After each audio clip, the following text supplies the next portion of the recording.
Welcome to Happy Talks with Dr. Alice and Donovan. Dr. Alice Fong is a holistic naturopathic doctor and founder of Amor de Soi Wellness. And Donovan Jensen is a software engineer and founder of HowToHappy.com. Together, they're out to cause more happiness in the world. Hello, everyone. Welcome to Happy Talks. My name is Dr. Alice, and this is my awesome co-host, Donovan. And today we are talking about jealousy. Jealousy, yes. We might have all been there to some extent, maybe more so than others. But yeah, Donovan, do you want to kick us off and share your initial thoughts with jealousy? Yeah, so the first thing that comes to mind for me is basically that I can't think of any circumstances where jealousy has been a useful tool for me, but I don't know that that's going to necessarily be the case as we unpack it, right? Because we've talked about this before, but emotions tend to serve some sort of purpose, right? So I think that's probably something worth exploring is just sort of, I don't know if you have something off the top of your head or if you want to talk about something else, but what it is, what place jealousy sort of holds. Because off the top of my head, I'm struggling to come up with the useful function that it serves. Mm-hmm. Yeah. When I initially think of jealousy, I don't consider myself a very jealous person, I'd say, because it's like, especially, I don't think I would want to purposely make my partner jealous. That doesn't seem healthy or productive for the relationship. Although, there's a different, like if I were to go out and talk to some guys, not in a romantic sense, but just in a friendly sense, I think that there's nothing wrong with that. I'm not trying to make my partner jealous. But if he got jealous, I think that would be kind of like, why are you jealous? I have guy friends, you have girlfriends. You should have trust in me, I think is like the hidden layer of jealousy if like that surfaces when trust isn't there. That's kind of my initial thought. Mm-hmm. Yeah, so I definitely think I want to hone in on the piece that you said, like trying to make someone jealous, right? Right. Yeah. I think that for sure. Like I don't know, I don't know where that serves a useful purpose at all, right? I think sometimes people believe that they can take certain actions like that to cause jealousy, and that will cause someone to recognize like maybe your value or something like that and act in a completely different way. But every instance I've seen, it does not work out that way, right? If you are able to find someone's like point of jealousy and stoke that flame, the outcome you're likely to get is not one of like, oh, I care about you so much and I'm going to take extra good care of you now and I'm going to pay really close attention. More often than not, what I've seen it tied to is sort of these like really negative reactions and behaviors that you don't want out of a partner or anything like that. So I guess that does sort of allow me to circle back a little bit on what I think the use of jealousy is, right? And, especially historically, there have probably been a number of instances where resources are limited, right? And I feel like when I've experienced jealousy, it incites me to act in some way to try to get some sort of thing, right? It's sort of like anger, but instead of anger doesn't seem to be quite so directed at things. Like jealousy seems to be really directed around things, or I guess people, but people as things, sort of, right? Because it's like, I don't want you to take my partner, I don't want you to take my whatever, or I see you with like my partner and whatever else. So anyway, I think that helped me open up a little bit. Like it's probably yet less useful than it used to be, right? But I think to some degree it does incite sort of action. However, pretty much everything I've seen is like not the type of action or behavior that you want, because it's so easy to get overwhelmed and act in ways that are detrimental. Right. I think I want to kind of take this from like two different vantage points. And I think of like, for example, like if I were jealous of my partner, like talking to a girl, it kind of depends on the capacity. Like, I feel like if I were to get jealous when I maybe like suspect that he's flirting and he's trying to like hook up with her, then yeah, maybe I would get jealous. But then I realized that it comes from like a place of insecurity of myself or my relationship. And it's really, that's underneath it all. versus like if my partner was to actively try to make me jealous, that's like which I don't think he would ever do. That would be like a different story. So it's just like, is it like, if you are jealous, is it because I'm insecure, or is it because they're purposely trying to make me jealous? Which either way doesn't sound that helpful in either scenario, but it's kind of like a place to look at what's happening here. And for me, if someone was purposely trying to make me jealous because I've grown and developed enough in my own self-awareness and my self-confidence to be like, if I had a real sense that they were trying to do that, then I would have enough confidence to walk away from the relationship, because that's not someone I want to be with, is someone who's purposely, intentionally trying to make me jealous. And my husband is a very friendly guy. He'll talk to anyone and everyone, like people at the checkout counters, way more so than me. He's just a very extroverted person, and I don't think much of it. Although I did a funny kind of like incidents. My brother just got married, or he had his wedding last week on Friday. And I was like, I told my husband, he doesn't always like to wear his wedding ring because he doesn't like jewelry. And I was like, we should wear our rings to represent our coupleness. And I just joked. I was like, yeah, so girls know that you're taken, kind of a thing. And he was like, oh, kind of like jokingly back, like, oh, do you think they would, or oh, that sounds like jealousy to me. And I was like, no, I mean, even if you talk to girls, I would be probably fine with it because I have the trust in the relationship. But in that sense, if I was jealous, he said that that it would be flattery to him. So I don't know where I'm going with this, but just kind of some pulling at the threads of jealousy in my own relationship.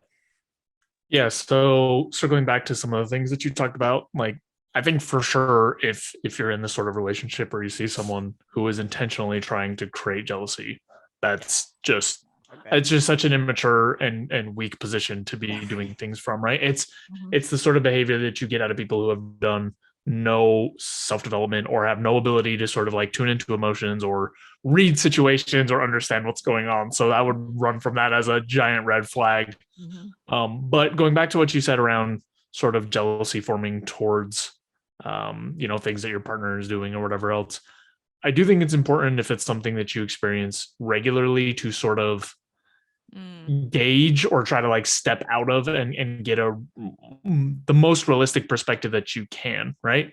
Because in some situations it is sort of a red flag. Like, I think we've talked about it before. I have been in relationships that I've been cheated on before, and my jealousy meter was way miscalibrated on the low side, where there were things that I was just like, yeah, okay, yeah, that's fine, yeah, sure, that's fine, whatever, like, this seems fine. And then it wasn't.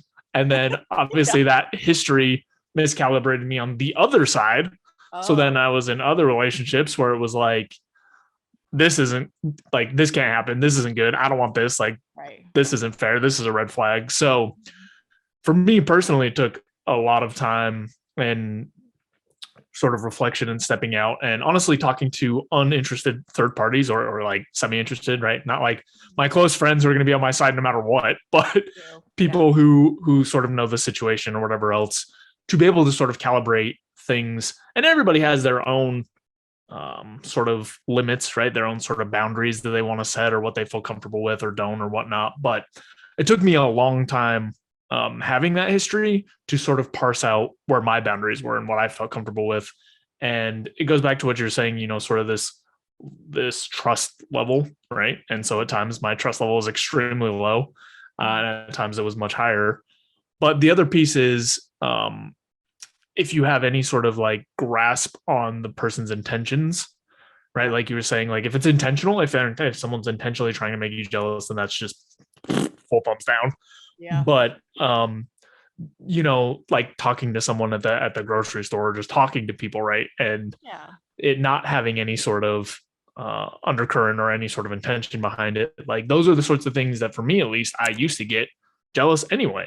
And there are still times that feeling sort of bubbles up in places that is not really appropriate, but only by doing all this work around sort of, okay, what am I comfortable with? What am I not? What seems sketchy to me? What doesn't?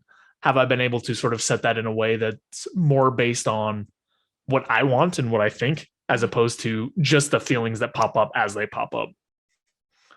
Yeah, that's a really good point. I like your reference to the like barometer sense in that it has shifted and changed based on your relationship history. I can relate to that in that, my very first love was I had similar to you a very low like jealousy. I was like, yeah, your friend that's a girl needs a place to crash, and so you're letting her stay at your place, no worries. It's just like, well, I don't care, like that doesn't seem like a red flag to me, or like other things that probably were red flags that I just ignore from just sheer naive ignorance and being young and figuring that out. And so he was also a liar and a cheat. And I would say though, I don't think it impacted the future. Well, I don't know how it impacted future relationships. I think it built my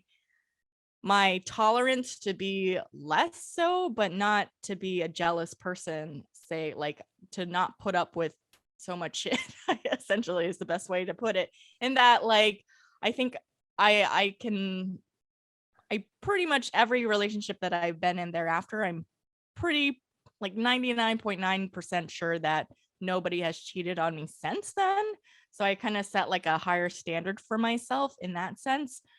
And I had a really great partner after that terrible relationship. So I think that helped restore my trust and faith in humanity and men in general. So I'm thankful for that.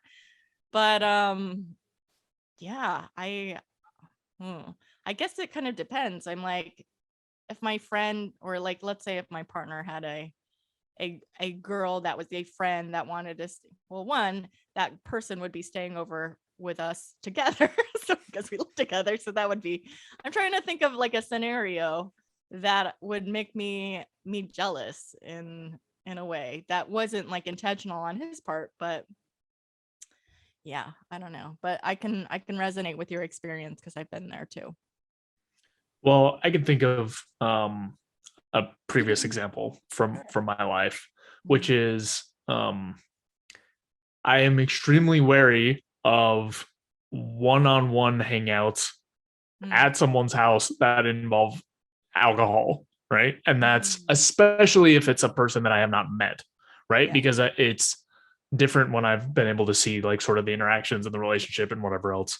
And for me, like that's like one of the boundaries that I draw, that I'm just like, I'm really not comfortable with that. And for the particular relationship that piece is attached to, it was someone who couldn't necessarily make wise decisions in those circumstances, right? And so whether or not that's fair to like apply universally is an entirely different discussion.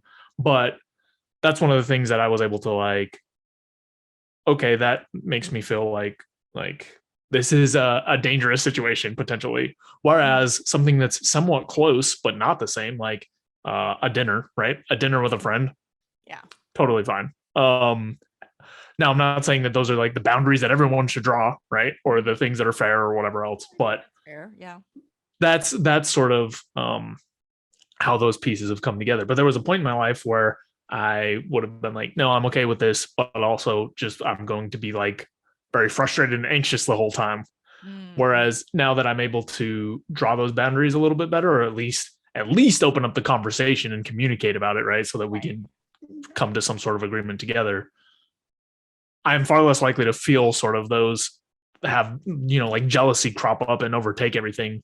It was most frequent when I was unable to even articulate sort of like where my boundaries were, and then feel like they're being crossed over.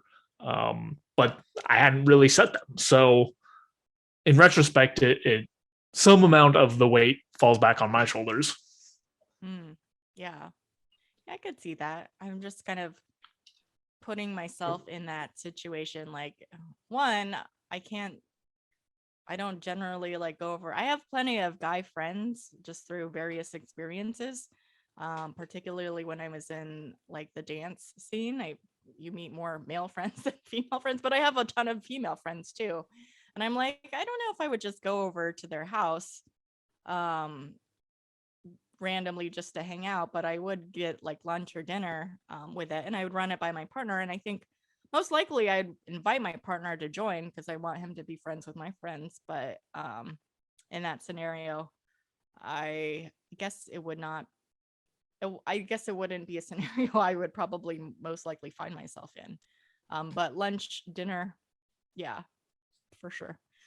Yeah, I'm curious what would you say to someone who was struggling with jealousy and maybe their barometer was a little higher than what would be deemed, appropriate. Although that I think that's a line everyone has to draw for themselves. Like, how would you deal with feelings of jealousy? Yeah, so I think the thing that has worked best for me is the first line of defense is sort of that like opening up communication better, right? Mhm. And it's sort of a red flag or a problem within your relationship if your partner is doing something that you're uncomfortable with and you guys can't find a compromise. Now, Mhm. that compromise might be, like, oh, I don't like when you go out with your friends and it makes me feel jealous. I need to work on that, right? Yeah. Like that, it might be you have to own up to your emotions and sort of work on diffusing them and managing them better. But it might be like, hey, you keep going into these situations that I don't think are fair or whatever else. Anyway, so if you can't sort of come to some sort of agreement about the sorts of things that you both feel okay are going into the relationship. Now, don't get me wrong, you can be jealous and you can start having thoughts like, you should never go outside. You should only live with me. You should only like do these things that are really controlling and Mhm. tightened up. And walking in that direction is not likely to win you any favors or do anything good for your relationship. So that is one way that people do try to deal with it, and one way that is not likely to work at all. But if you, let's say, you realize maybe some of those feelings or whatever are not fair given the situation, Mhm. or that your partner's not really, they're not really doing anything that they shouldn't be doing, if Yeah. you're still sort of feeling those feelings, it's not super different from a lot of other emotions, but you need to come up with strategies for sort of like bailing out before the emotion gets too strong, right? Like if you start Mhm. feeling jealousy come up, have a set of strategies to sort of lower your emotional um, strength, right? Just Yeah. the same as if you're getting too angry. Self-soothe. Yep. Yeah. Things that you can do.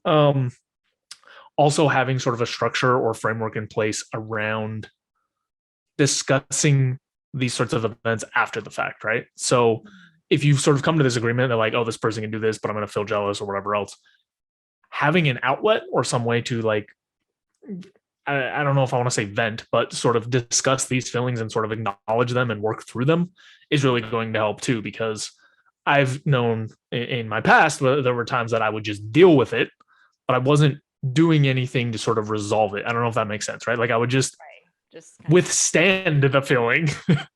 Yeah. but I wasn't doing anything to sort of teach myself or my brain or rewire my emotions or help myself to go like, okay, see, that was okay. Like nothing bad happened or whatever else. So those are some of the main things that have been useful for me in my journey.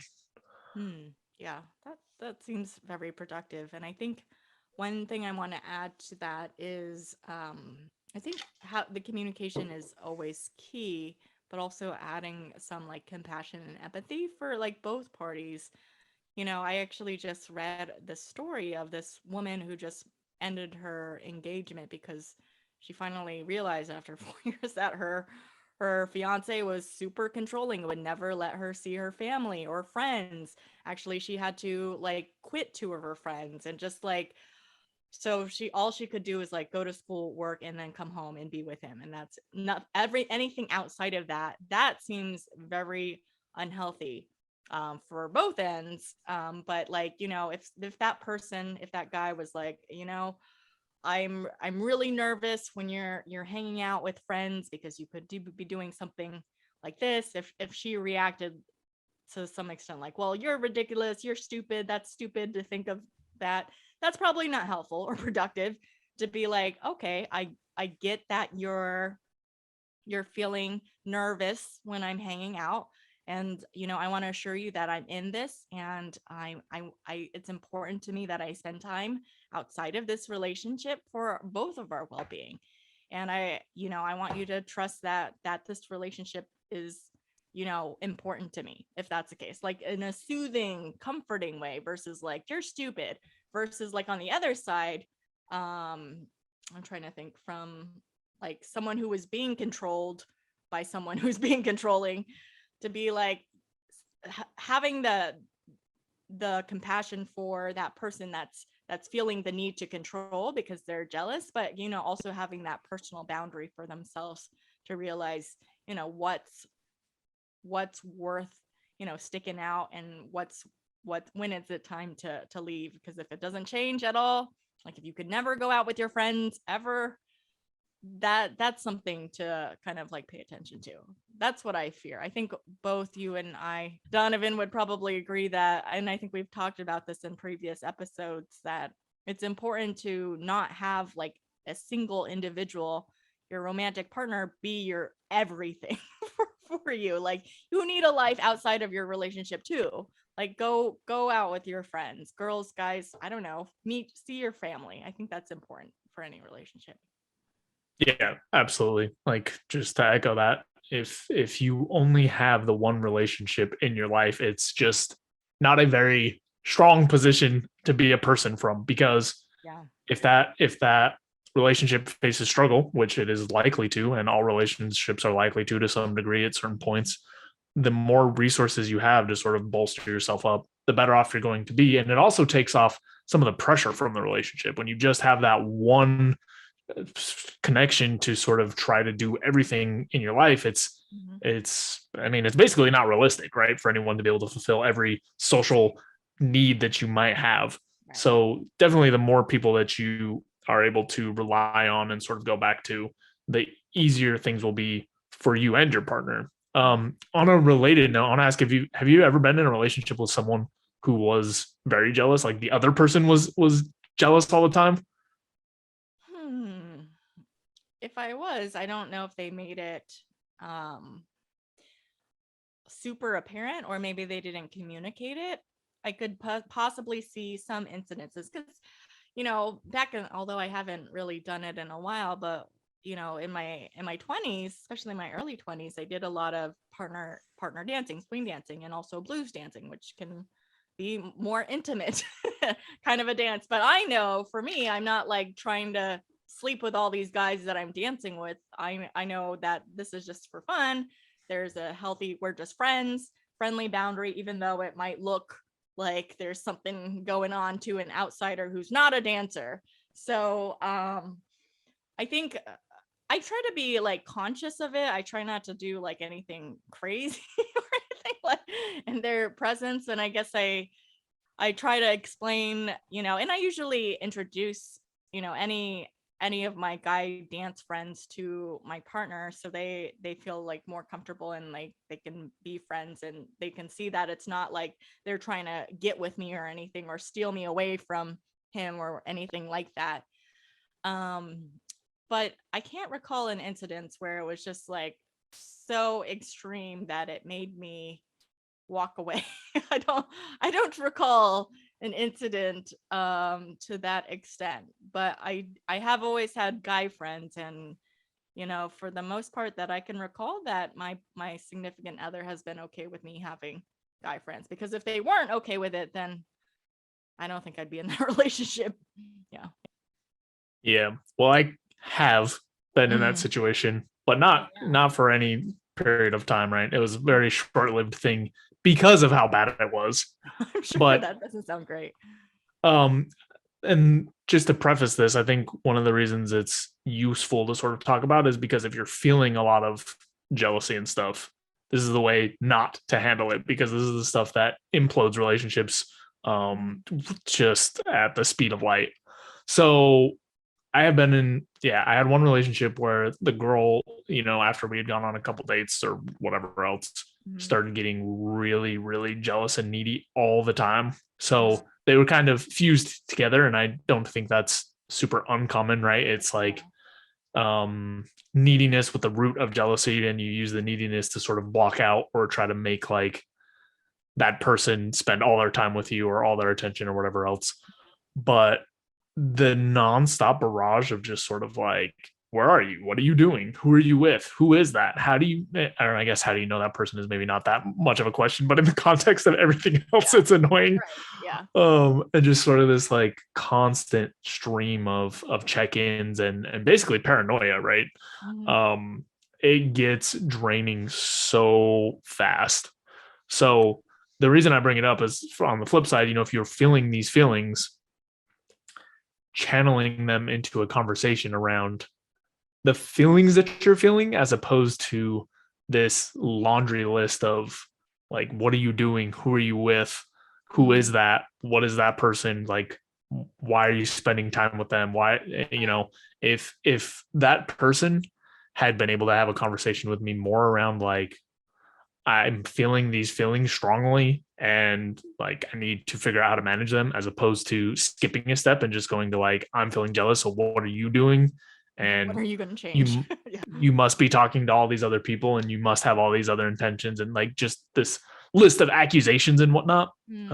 That's obviously not going to serve you. And I think that's probably the most common thing you see, right? When people are feeling jealous or whatever, they start saying like, oh, you had these intentions, oh, you're going to do this, oh, whatever else. And maybe the situation is different if it's an ongoing relationship or something in the past has actually happened, right? Like there's a little bit more nuance of a discussion to be had there. But obviously the most common interaction I've seen or experienced is with no history, with nothing going on, and just this list of accusations.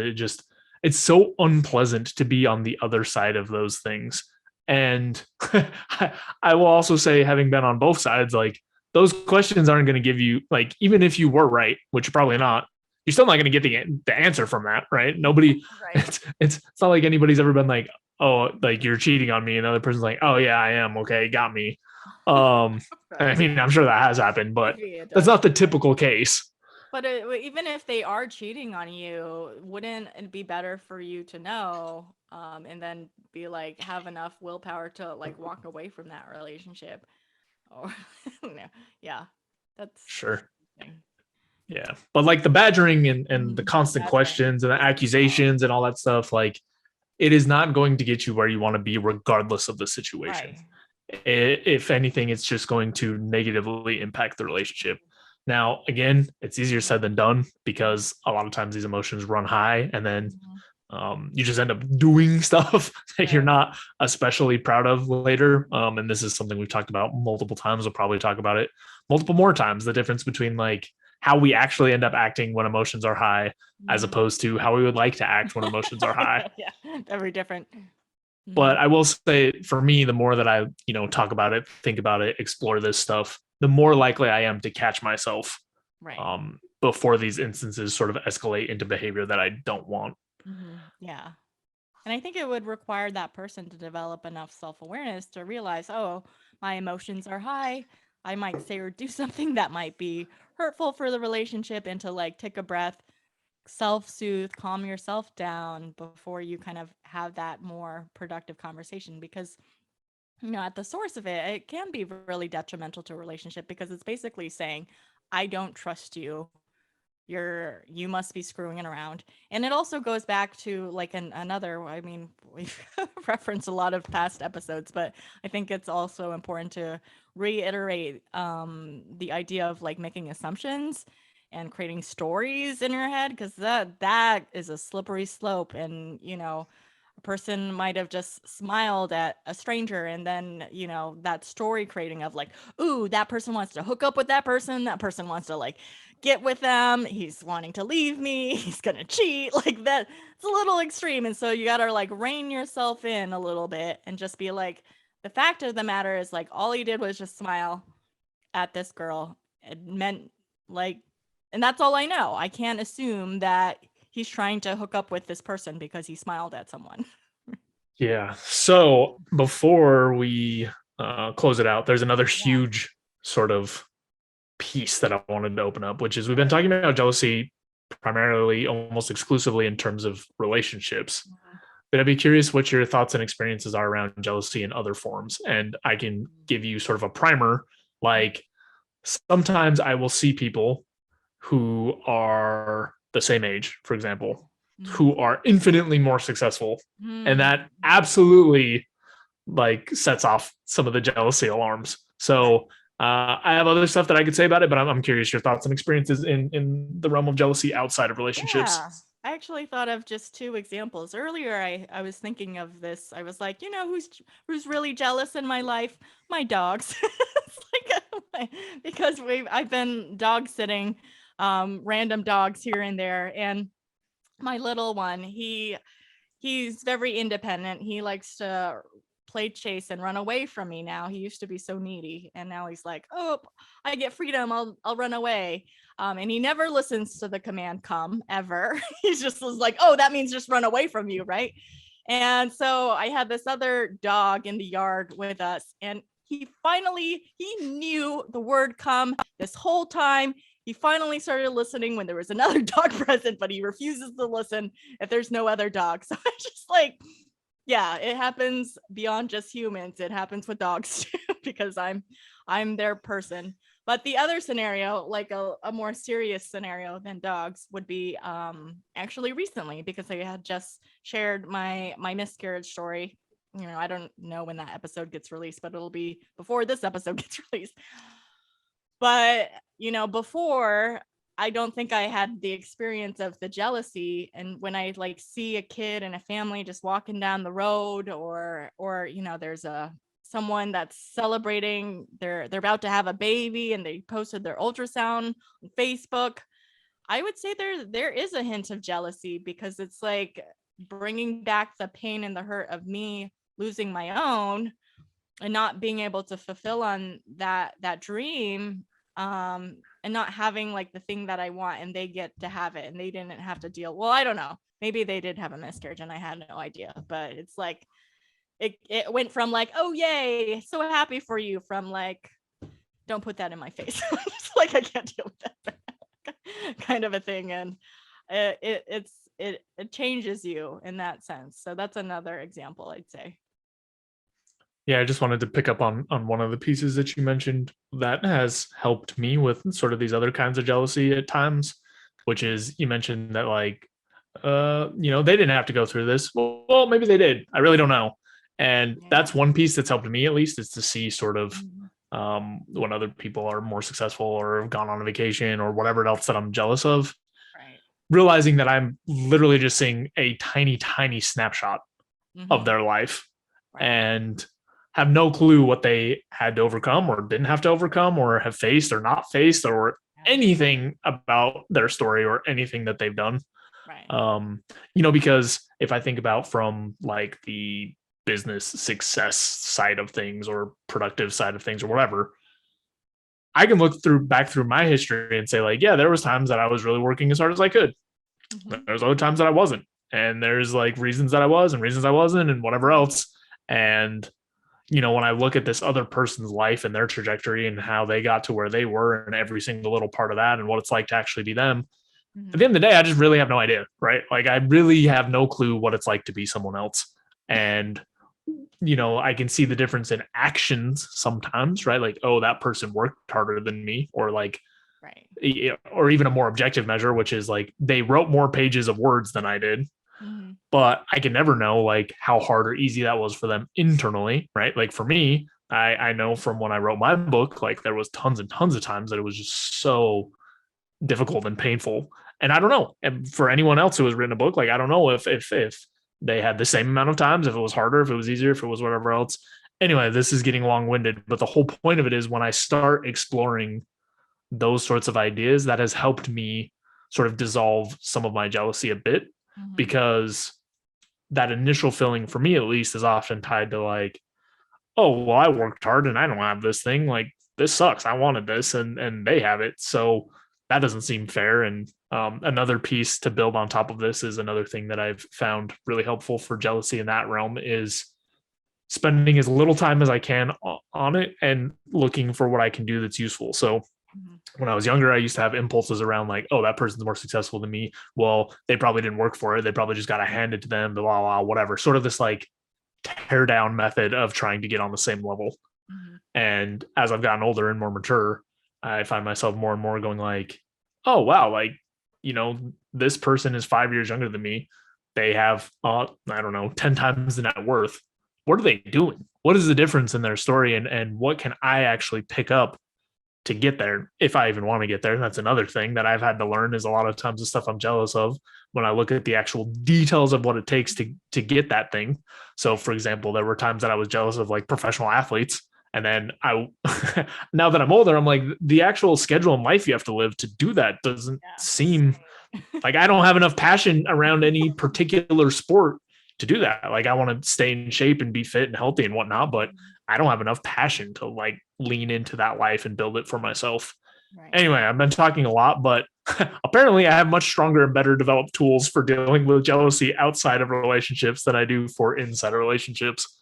No, I think that's a really good point that you brought up. And I think just like taking a step back and realizing, again, don't make assumptions. You don't know what they've been through. You don't know what they had to do to get where they are, for one.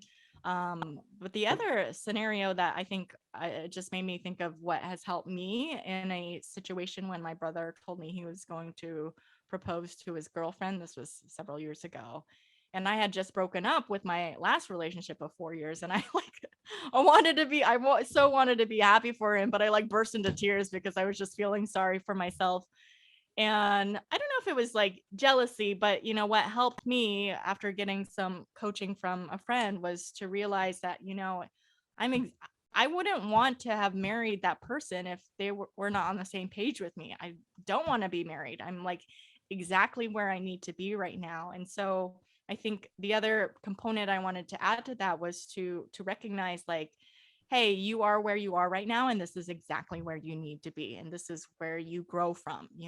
Not anyone I'm in CrossFit too, and there's women that can like bench press insane amount, way more than me, but I'm not jealous because it's like, okay, they've been doing it for 5 years or 10 years, and I've only been doing it for like 3. So obviously that makes more sense. It's like, yeah, they've been doing it at this for much longer. And so I think that's another piece I wanted to add.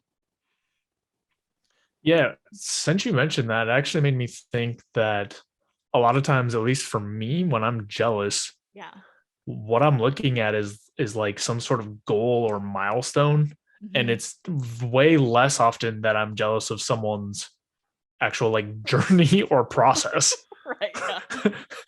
So it's just kind of interesting, like when you're mentioning, sort of the weight targets or whatever, being jealous around like, oh, this person can, I don't know, bench twice as much as me or squat twice as much as me or whatever else. But I don't think I've ever been jealous around like, oh, this person gets up and works their ass off and have for the last, 10 years doing this and never skipped a day, only eating like, super clean rice and chicken. Like I've never been jealous of any of the process pieces, which is interesting. I'm just bringing it up now because it's completely new to me. No, I think that's a really good point. And it's like, it goes back, circling it back around to like, you have no idea what they had to do to get to where they are now. So, and if you had to go through the same thing, maybe you wouldn't have maybe you'd appreciate like where you're at more right now versus it's like, maybe I don't even want to get there. Maybe I don't want to bench press my whole body weight. I'm okay. or twice my body weight or whatever it is. Like me, that would be like me wanting to lift as much as my coach. That's absurd. He can like lift 3 of me kind of thing. That would be doing this a lot longer, and has way more training, and I don't want to do that. Honestly, I like where I am now. So yeah. So one last piece that I just thought of, which is, okay, now we were talking about feeling jealous around stuff that mostly has to do with process and intention. I'm curious if you have any thoughts on stuff that has to do with luck. Like, hey, my friend just won the lottery. Like he didn't do anything. I mean, that's not true. I wish I had a friend that won the lottery, but I don't know anyone that's won the lottery. I mean, I guess I realize that luck, maybe some people seem more lucky than others. And I think it's your outlook in life.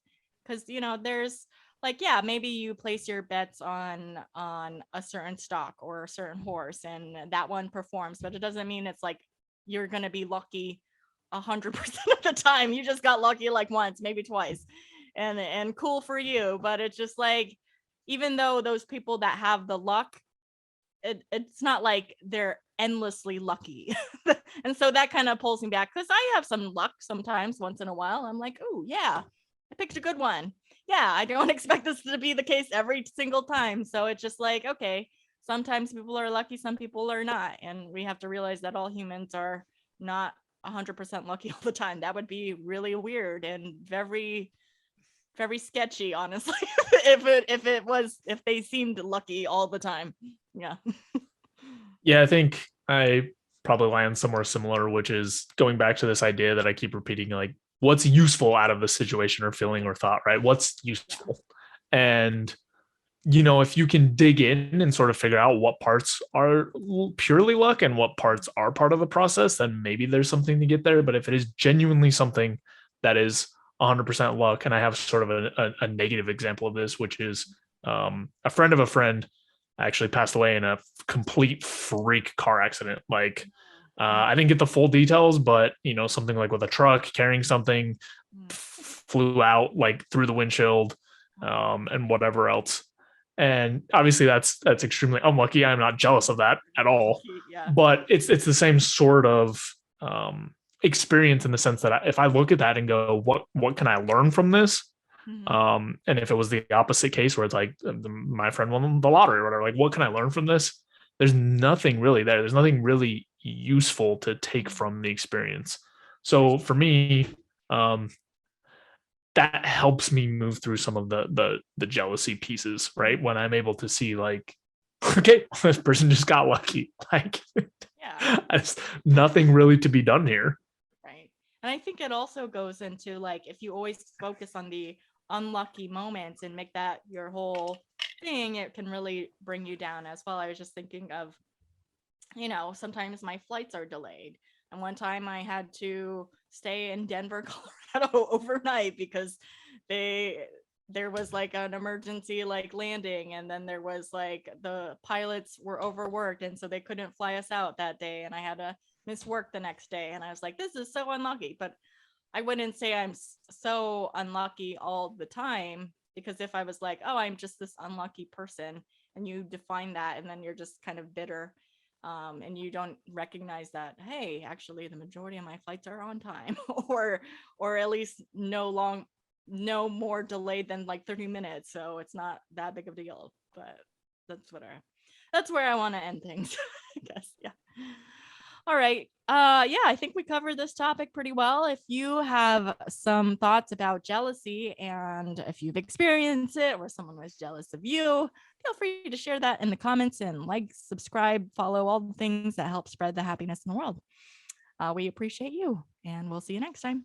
Thanks for watching. If you enjoyed the video, please take a second to subscribe, as it really helps out a lot. If you're looking for more content, there's all sorts of information over at howtohappy.com. And if you want something a little bit more condensed and concise, I've also written the book Mindscaping, which is essentially a framework for optimizing happiness. So we'll have the link there as well. And that's all I've got. Thanks again. I'll see you next time.